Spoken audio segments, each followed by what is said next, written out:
The first photo in the Monochrome Nature section is called Hornbill Portrait.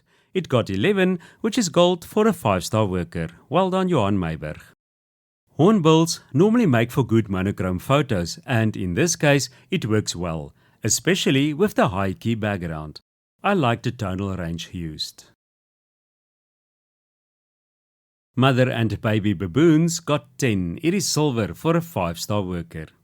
This is a nice storytelling photo, but the background is unfortunately very bright, and the fact that there is no eye contact between the viewer and any of the baboons isolates the viewer from the photo. Mudslingers got 11. It is gold for a 5-star worker. Well done, Roelof Jansen van Vieren.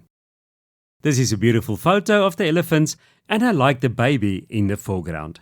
The background seems a bit bright, and it looks like there are halos around the backs of the elephants. Lion Cub on lunch got 11. It's gold for a 5-star worker. Well done, Rian Swanepoel. This photo definitely has a lot of impact. I like the mono conversion and the detail in the photo. I don't know if the cup was just wet or if it is actually over-sharpened. Just make sure. Flamingo Landing got 10. It is silver for a 5-star worker. I like the action of the flamingo coming into land, but unfortunately there's a lot of loss of detail in the dark areas. A tighter crop will also enhance the photo.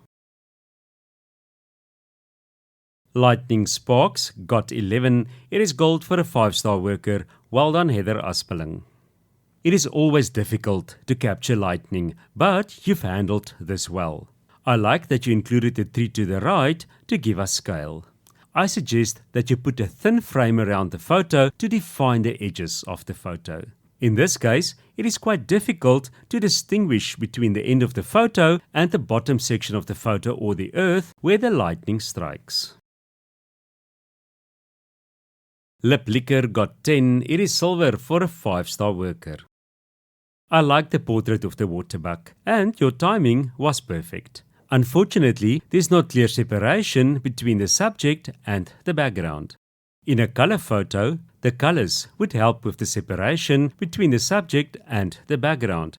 But in monochrome, you lose the color, and that makes it difficult to distinguish between the subject and the background. So you must use light or contrast to create the separation. Burn or darken the background more to make the subject stand out.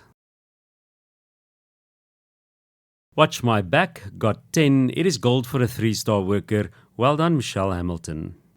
I like the pose of the animals, and zebras normally make for good monochrome photos. At first, the photo appears very bright, but that just might be because of the rocks on the ground. You can tone down the exposure a little bit and add more contrast. A tighter crop will also enhance the photo. Nearly Got Me got 12. It's gold for a 5-star worker. Well done, Karen Crook. This is good action and interaction between the zebras, with one zebra's front hooves in the air. Your focus, light and crop is perfect. Skyn got 13. It is a certificate of merit for a 2-star worker. Well done, Gerard Lowe. For a 2-star worker, this is quite a good photo. I like the scene that was captured and think your mono conversion is good. I also like the crop.